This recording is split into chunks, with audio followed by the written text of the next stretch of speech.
You're listening to Curiosity Invited with David Bryan here on LA Talk Radio.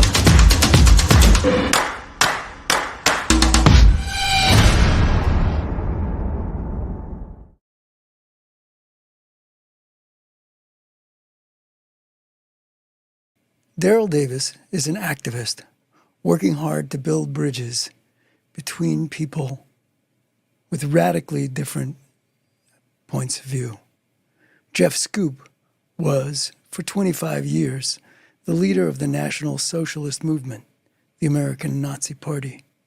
Today, he works to help members of hate groups find their ways out.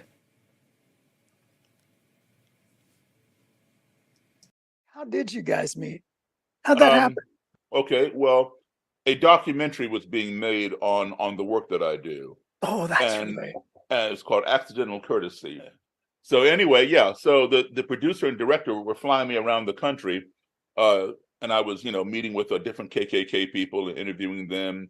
A chapter of Black Lives Matter, and Jeff, who represented the National Socialist Movement, the largest neo-Nazi organization in the country, was invited to be interviewed by me. I did not know Jeff personally. I knew who he was. I knew what he stood for. I'd seen him on TV. I'd read about him, etc. And so the game plan was, we were in Alabama at the time, and he was invited to come to Montgomery, Alabama, where this meeting was to take place. And I drove over to the spot from the hotel, and as I was parking, I saw Jeff and sitting with a young lady on a bench right outside the grill place. And we had a good conversation. There were some things he said that I agreed with, other things he said that I did not agree with, but we laughed and joked about some things. And I can tell you, when I met Jeff, I shook hands with a stranger. But despite who he was and his views, when I left, I shook hands with what I believe was a friend. Michael Abels, Golden Globe nominated and award-winning composer, is comfortable working in so many different musical genres. Here, Michael speaks of his desire to compose, even as a very young child. And I have the great pleasure today of speaking with Michael Abels, who is Truth in Advertising, someone I've known for many years. He he may not want to take credit for this, but when I learned piano from him, then I stopped learning piano, and then I forgot, and I unlearned piano. But he is just, yeah, exactly. That's very close. So I was actually born in Phoenix, but quickly imported to South Dakota, where my grandparents were raising me until about age 7. And then I went back to Phoenix, who was raised by my aunt and uncle there, until I went to. I'm an Arizona native. Even though I, was in South Dakota as a very young child. And then I always thought, the very first time I was in LA, I thought, this is where I should live. And I was about 9 or 10. Oh, wow. Yeah, it's interesting. How I've gone to the places I've been has always seemed very much like it's made sense to me. So I went to USC, majored in music, been here ever since. Yeah. Okay. So when did music enter your life? Now I know that's, music is somehow almost in every, it's hard to imagine music not being in one way or another in everyone's life. But when did it enter your life in a way where you felt so drawn to it that, you kept following that muse? Some of my earliest memories are of music. I mean, I have a memory that I believe was before I could walk. And I even remember I then learned the name of the piece when that music recurred, and I was able to understand. Like the piece is called "In the Hall of the Mountain King" by Edvard Grieg. I remember hearing that, I think, before I could walk, and I don't know why. And when you have a memory that seems like it's from that early an age, you have to question if it was true. But I have other memories of of The Sound of Music and Mary Poppins were probably the first couple of movies I ever saw, and just the music just grabbed a hold of me. And were your grandparents or your aunt and uncle sort of musical people? Like, did they play instruments? Was there music all over the house? Could you just like reach your hand out and grab some string thing? Or it wasn't. They weren't musicians, but they were. Here's what they were. So in every farmhouse in South Dakota at that time that I remember, there, in the living room, there was a television and there was a sofa. There was also a spinet piano. And so the message I got was that, people in their they sit on couches, they watch television, they play pianos. I just assumed that everybody could play the piano. I assumed that I myself could play the piano. And I assumed that too. And how that yes. Our assumptions are always, anyway, but then what I wanted to do is I wanted to play Do Re Mi from The Sound of Music, because I love that song. Sure. And I thought, well, I'll just play that. And somehow my version of it left something to be desired compared to the version, the Oscar, the Rodgers and Hammerstein version. So I asked my grandmother, why doesn't this sound right? I was 4 years old, but I was just like, what's the problem here? And she said, well, you have to take piano lessons. And I'm like, well, sign me up. That seemed like the most like I had to be able to play that. It was just necessary. And, you could say that that's an odd feeling for a 4-year-old to have, but to me it felt utterly like I have to play this song. It's very important, and if it takes practice, then I'm down. And then Krista Bilton's Normal Family is a fascinating memoir about her effort to make sense of her discovery that her father was in fact a sperm donor, perhaps one of the most prolific sperm donors in California. A Normal Family could easily have been a bizarre tale of secrets and lies. It is instead ultimately a story of love. And in some ways, I ended up reading it both as a story about you and a story about your family and a story about your mom. Me too. I'm tearing up too. That's so fair. It's not supposed to happen. And I never do this in podcasts. Well, there you go. Note to self: don't do a podcast with someone personally. But ultimately, it really was a story about love and family. And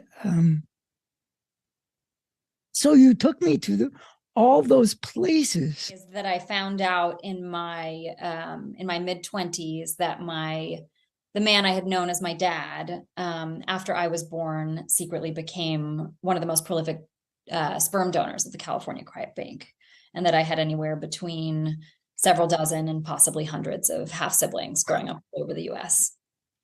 So that's sort of the jumping off point. And the book opens with me sort of, after 10 years from learning about that and not wanting anything to do with these siblings, 10 years later to inviting a bunch of them that I had never met to my home. And so that's sort of where the book opens. And then I take you back to how we got there.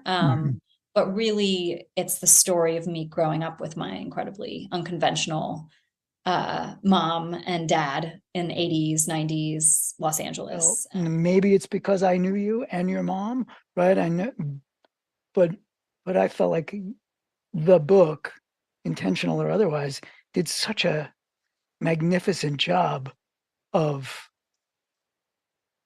calling that out, of making that really crystal clear. Like, you have no idea. One has no idea what someone else is going through.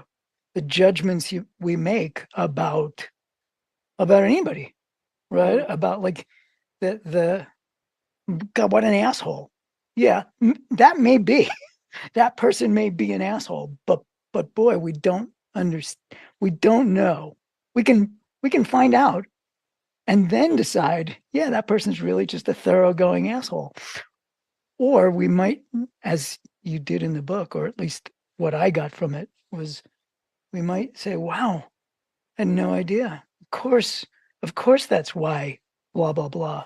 You hit the nail on the head. You just never know what someone's going through and what their private struggles are. And even your own family, 6 months since becoming the mayor of the city of Los Angeles, Karen Bass generously took time to speak to me of her time in her new role and her efforts to tackle the challenges of homelessness and crime in the City of Angels. And today I am delighted to be speaking to the mayor of Los Angeles, but I know her as my good friend Karen Bass. That's right. And she is the mayor of Los Angeles. That's right. Don't be fooled into thinking she is just my good friend. So hi, Friendship Karen. is first and most important. Thank you. And I agree with that. Right. I feel no different about you, except I'm just happier that you are the mayor. So Yeah. So now we've been speaking about COVID. Karen has, at the moment, has tested positive for COVID, and now I've got my voice is going. So I don't know why. It's contagious. Oh my God! Even over Free. Zoom.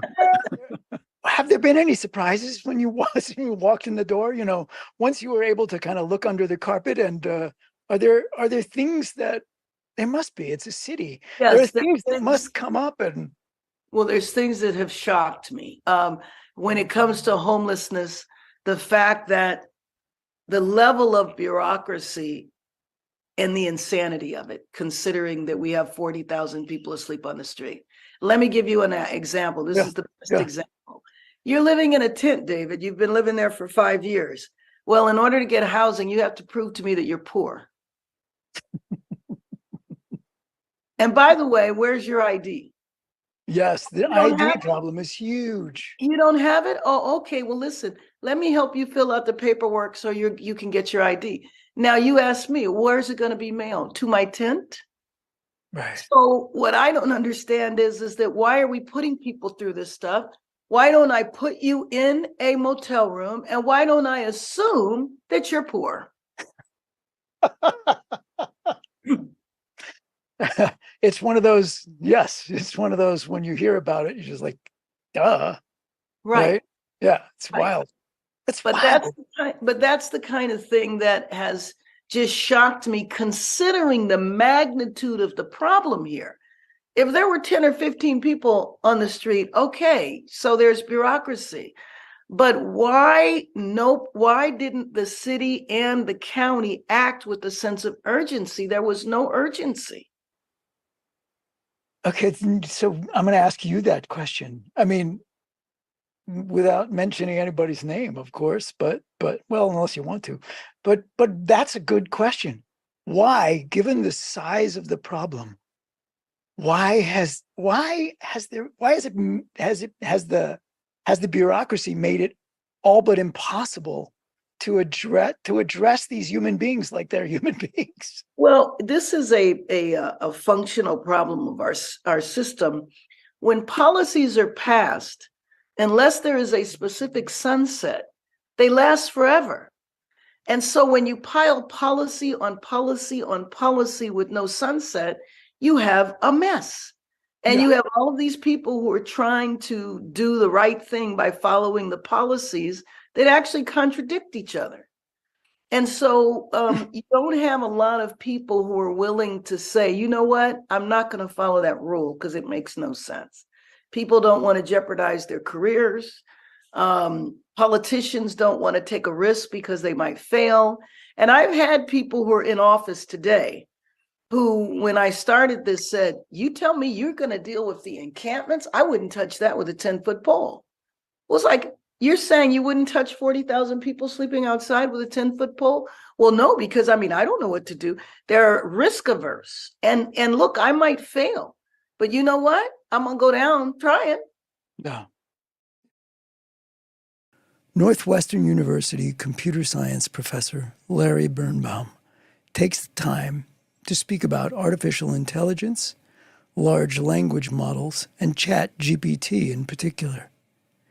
Is it a great advance in human achievement, or a reason to wake up in the middle of the night, frightened that machines will render human beings irrelevant?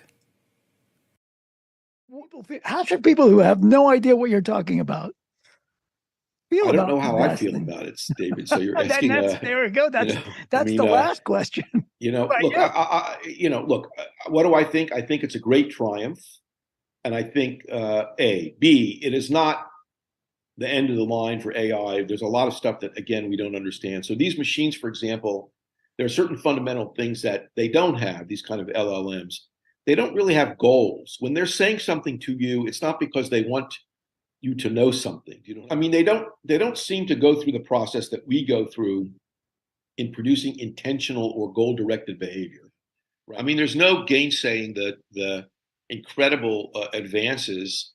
Now, I want to say something about this, by the way. I still haven't talked about how neural networks get applied to, or deep learning gets applied to language. And I'll just say that very quickly. Yeah, please. All that these large language models, that they're called LLMs or neural language models, do, they have one task, which is to predict the next word.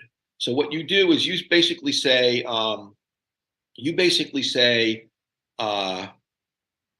I need some milk. I'm going to go to the, what are you going to say? Not cow. I'm going to go to the store. I'm going to go to the store. Exactly. Yeah. Right. Okay. So it's an obvious prediction. And so what we want is for the machine to be able to make that prediction, given that context, predict the word store, or maybe the phrase grocery store or something like that. Okay. Right. Or maybe the name of a particular grocery store. So that's what you're going to predict. And they have this on your cell phone already, right? When you're trying to text people. Autocorrect, absolutely. Or the thing that helps predict so that you don't have to actually type the whole word. It says maybe you want to say tomorrow, or something like that. The thing that screws up my text messages all the time, right? Yeah, it's right. It's gathering statistics about the frequency with which certain words follow other sequences of words. Okay, and that's what these systems are doing. Mm-hmm. You take a neural network and you put it in a paradigm where it's going to take the end preceding words and then be able to predict the next word. Okay. Or actually what it does is compute a probability distribution over all the words of the likelihood that word is going to show up. Okay. And then when you take a thing like ChatGPT or any neural language model, when it's going to be used for the generation mode, that's why it's called a language model. It's a model of the statistical likelihood of words following other words in the language. Okay. Now, you might say to yourself, gee, there seems to be a lot more going on in language than just predicting the next word, and you'd probably be right. But it turns out that you can do a heck of a lot with this if you have a big enough memory and enough. Marianne Williamson is running as a Democratic candidate for the presidency of the United States in the 2024 election. Marianne speaks candidly about the problems with the current political systems and what the next president must do to set a course for a better, more equitable, and more sustainable world. What we have is a matrix of corporate power that is really a reversion. It's a psychological as well as political reversion to what is basically an aristocratic system. This is what theoretically we repudiated in 1776, right? It used to be landed gentry. Today, it's corporate entities. So it's insurance companies and pharmaceutical companies and big agricultural companies and big food companies and big chemical companies and gun manufacturers and big oil and defense contractors. And the way our government operates, more than not, one party much worse than the other. No doubt about that. Republicans much worse than Democrats. But that can't be our excuse forever. So I don't know what these people are so proud of. Now, this is the thing. This country is different than it was before the last election. In the last election, what I found, running and talking to voters, who would be voting in the Democratic primary, people had an understandable focus on, let's just get rid of Donald Trump. I just want to get rid of Donald Trump. What we have found since then, much to the dismay of many of us, obviously, is that it was more like a tumor that in fact had already metastasized. So just getting rid of the tumor did not get rid of the cancer of hatred and the plague of mean-spiritedness that he had in many ways harnessed. Now, people, what I find, because my campaign is already on a roll, we're already out there. I'm talking to people. People are more open now to the realization that something deeper is wrong. than can be dealt with by simply some transactional old-fashioned conversation, particularly Gen Z, David. They're not even 20th century people. They don't feel that they should have to live their lives at the effect of bad ideas left over from the 20th century. And they don't talk like people stuck in the 20th century. They have a more holistic, whole person perspective on life. And so they don't find it weird when a politician does. They find it weird when a politician doesn't. And that's who has us like blowing up on TikTok and all of that stuff. And do you feel like you're, well, obviously nobody's getting enough, but do you feel like you're getting enough exposure? Well, I mean, the mainstream media. Your days are probably really long, but. Yeah. The mainstream media is seeking to invisibilize me. Yes, I mean, right. it's ridiculous. But independent media, and I tell you, TikTok and all of that, I mean, that's where, you know, the kids are all right. Yeah. Yeah. TikTok has its own issues, of course, but so I have a question for you that, you know, I don't know if it seems weird or not, but who inspires you? Like, who do you look at that is inspiring or somebody you admire? Whatever language that is that one uses. Well, on a political level, Bernie Sanders, of course. Yeah. In terms of my life, my father and my mother, but my father was really something. He was like a cross between William Kunstler and Zorba the Greek. And that's big. That's big. It's really big. My father was something else. You would love my father. So my father used to walk around the house when we were kids. Beat the system, kids. Beat the system, kids. Ara Sunada Newland is the executive director of the Heart Mountain, Wyoming Foundation. Heart Mountain is the site of one of 10 concentration camps established during World War II, where thousands of people of Japanese descent were incarcerated simply because of their heritage and ethnicity. The Foundation's work is a powerful voice in the effort to keep the truth about this shameful moment in American history alive, in hopes that nothing like it will ever happen again. Heart Mountain is one of 10 main camps in the country, and it was named the Heart Mountain Relocation Center. But relocation kind of sounds like, oh, we just moved our house. Wyoming is such a pretty place. Right. It doesn't really capture that people were taken from their homes, forced out of their homes, allowed to bring only what they could carry in their, suitcases, put on a train to an unknown place, and locked behind barbed wire with guard towers and guns pointing inward at them for an indefinite amount of time with a completely uncertain future. Well, life at Heart Mountain, as you said, it wasn't a dungeon. In fact, it was a hastily built city that at any given point had about 10,000 people living there. And that made it the third largest city in Wyoming at the time. Definitely, kind of barren and cold and windswept. The sites for these camps were selected on the basis of, is there a large empty space where you could just like pop up a town? It had to be near a railroad so people could get there. And they also wanted areas that could be farmed. And so ultimately one of the early hardships of life at Heart Mountain, and ultimately one of the triumphs of life at Heart Mountain, was the farming program, wherein incarcerees transformed the landscape, grew an amazing array of crops, finished digging the irrigation canal that is still in use by farmers today in that area, that had converted it from this like kind of barren high plains area into a lush, highly productive farmland. So it was, people lived in barracks that had really no insulation at first. They were crowded. They were surrounded by barbed wire. And again, guard towers with guns pointed inward. People were able to move around freely within the camp. They could, get permission to leave camp. Ultimately, through a really kind of convoluted process, people got permission to leave, not just for work, but to leave and go to college, or to leave and go serve in the military, or even be drafted into the military. But they were not free. Right. Every movement they made needed to be like checked through the administration. And so some of the pushback that we get from the folks who remember the war years locally, and this was kind of fed to people by local newspapers as well, which was like, well, sure, the food in camp was bad, but everybody was experiencing food rationing. Everybody was cold. Nobody had money. At least you guys had like indoor toilets, and at least you were being provided food. How come it's, why are people upset about this? But the distinction of not being free is a powerful one.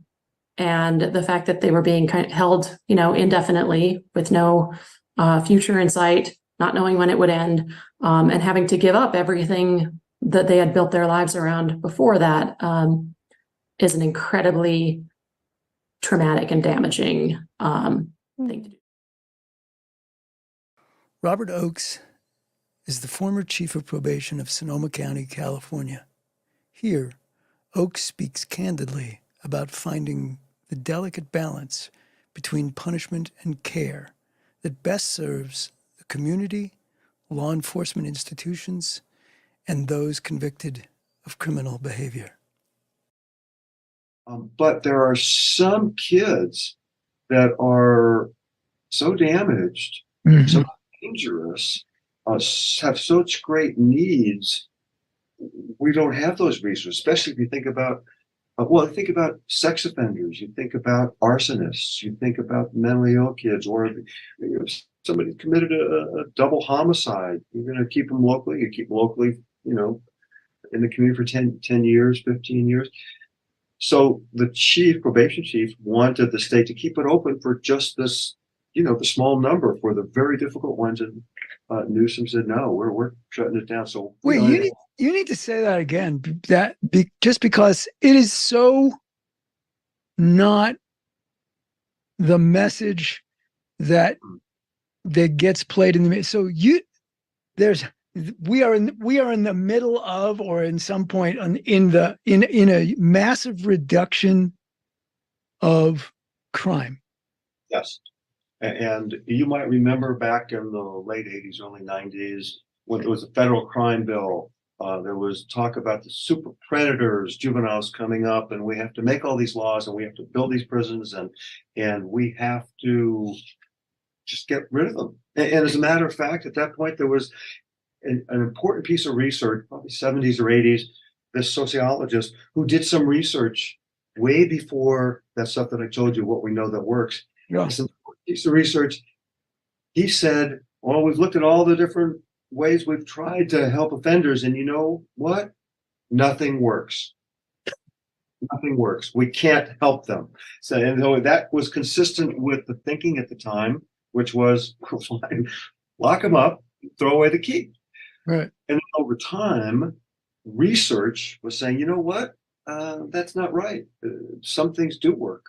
Some things do work. And more research over time was showing some of the things I talked about. But at the same time, crime was high. People were feeling punitive. But then it's been dropping for decades. And criminologists have not been able to fully explain why. Some of it is better policing. Some of it is more and more research known on what works, upstream kind of stuff. The last few years, we're seeing change, and it's really easy to lie with statistics, as you know. Sure. Yeah, absolutely. What we want, you say, well, we don't like this liberal DA, so we're going to show you what the crime stats are, and all that's distorted, and it really it's not easy to set out, but the long-term trend is, it was down. Wow.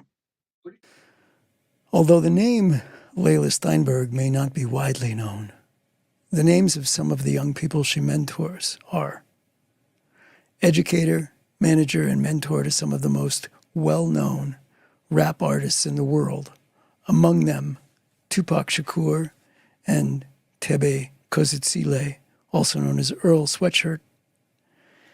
Layla speaks of her attempt to keep community justice and love at the center of the rap industry.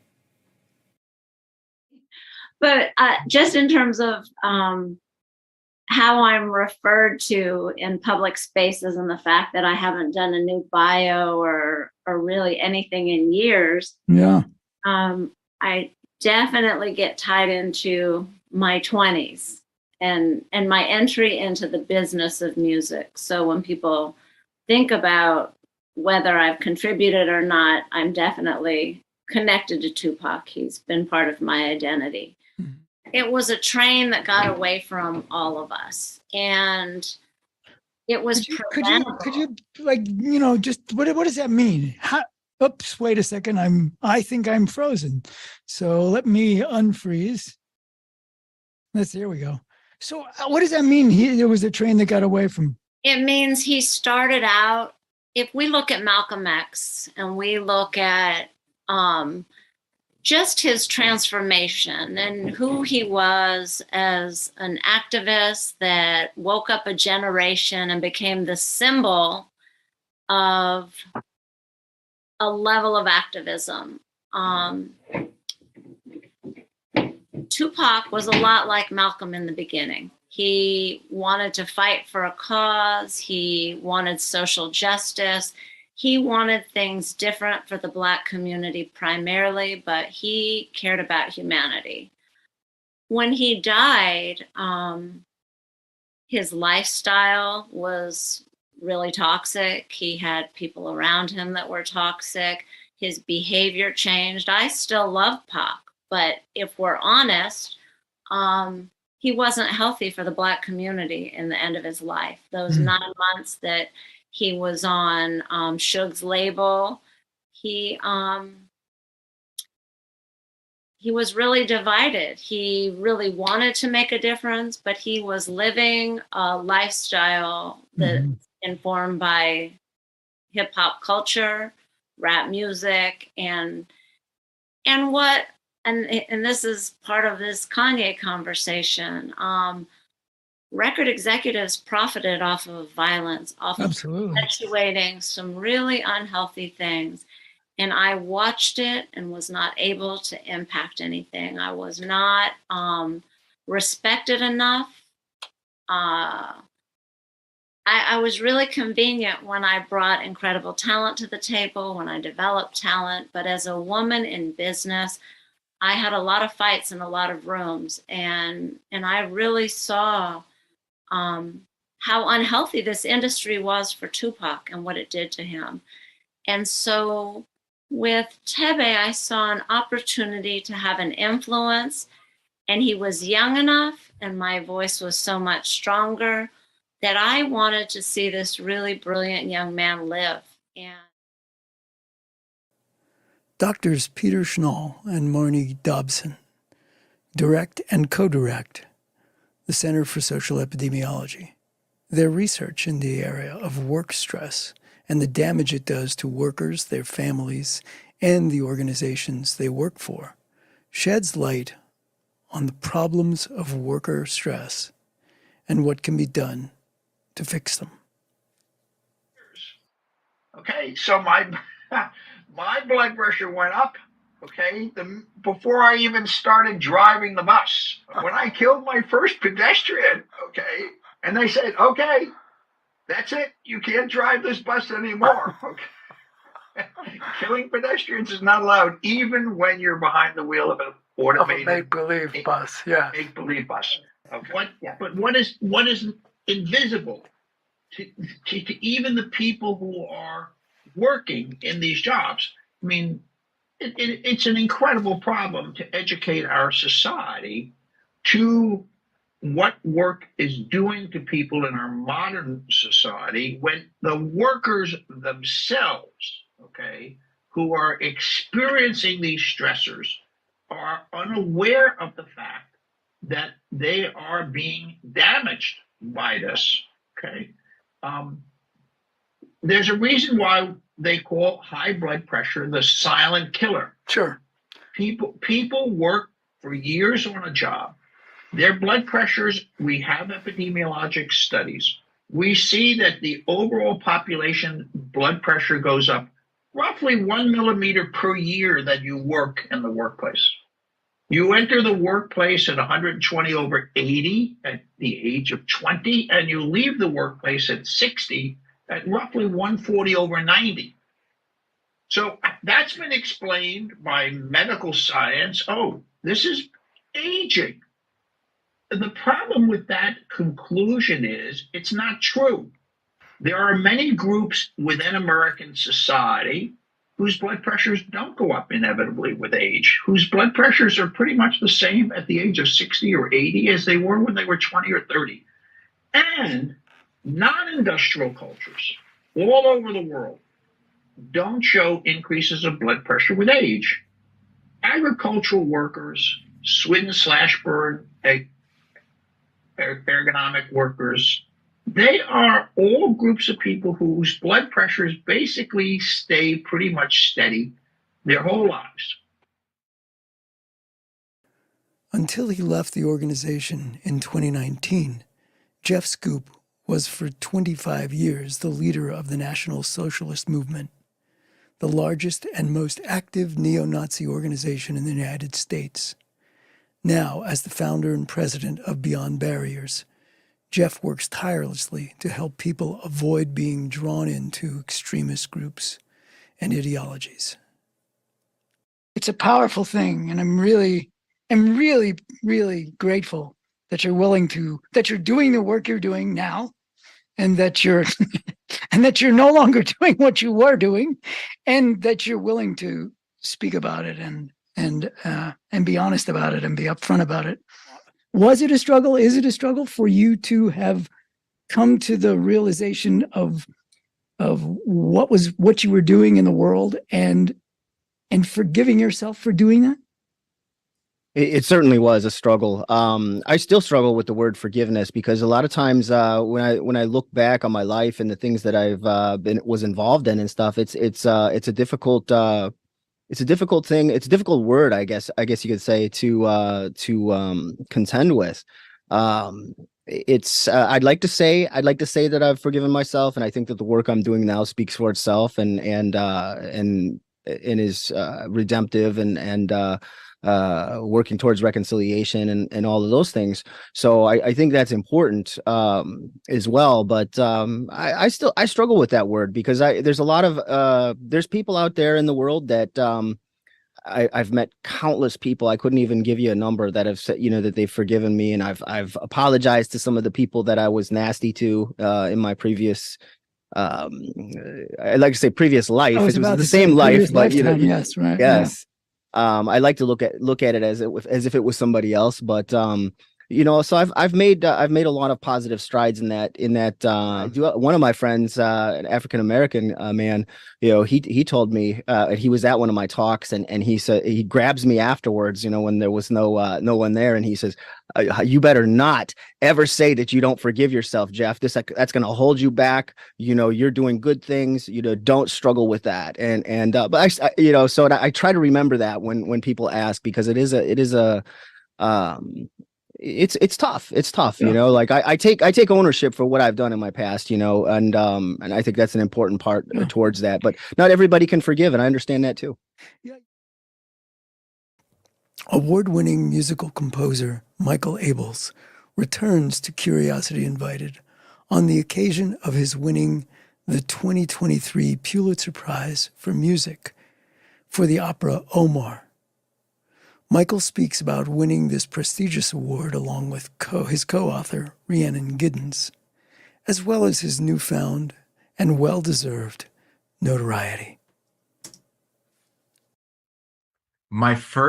I'll never forget my first award show when it ended. And I'd never done this before, and I went downstairs. There was a fleet of, I don't know how many, but let's easily 100 Black, SUV Suburbans in the belly of this giant, hotel, all there to pick up people who had been at the party. They were all there simultaneously. And each one, the only way you could tell them apart was by each one had a number on their windshield. And you had to hope that you had remembered the number of your car, because if you had not, you were sunk. Suddenly you'd end up in a mansion in Bel Air. Right. Does this piece work? And I had always had a sense about, especially as we refined it, like we got to where I felt like every part of it, I could say, this works. This does exactly what it needs to do. But there's nothing like feeling that and then feeling that in an audience full of people. It's just, but because you've spent so many years hoping that that might be the possibility, when it proves true, it's beyond words to explain what that's like. Well, it's from this side, watching it happen out there, it's just so splendid, and I'm so happy. And then in certain ways, it seemed like the Pulitzer was icing on the cake, and well, of course it would. What are you talking about? Well, so you've been, since last time we spoke, you've been stocking up on awards. and it was that question that, that is there, how does one fit all that into a life and still allow the muse to come visit? Well, you have to struggle to balance those things, and it's challenging. I'll bet it's challenging. And there are periods of time, sometimes weeks of time, which are given up to, the extrovert side of what that is, and responding to the world whose attention you have struggled to get. And then you've got it, and you discover that. Well, I didn't mean that. That's not what I want. No. Do that over there. Exactly. So anyway, you have that. Then you have that as your next level of how do I manage this? But it's a blessing to have a problem like that. So. Yes. Thanks so much for listening to and viewing the best of 2023 of Curiosity Invited. You're listening to Curiosity Invited with David Bryan here on LA Talk Radio.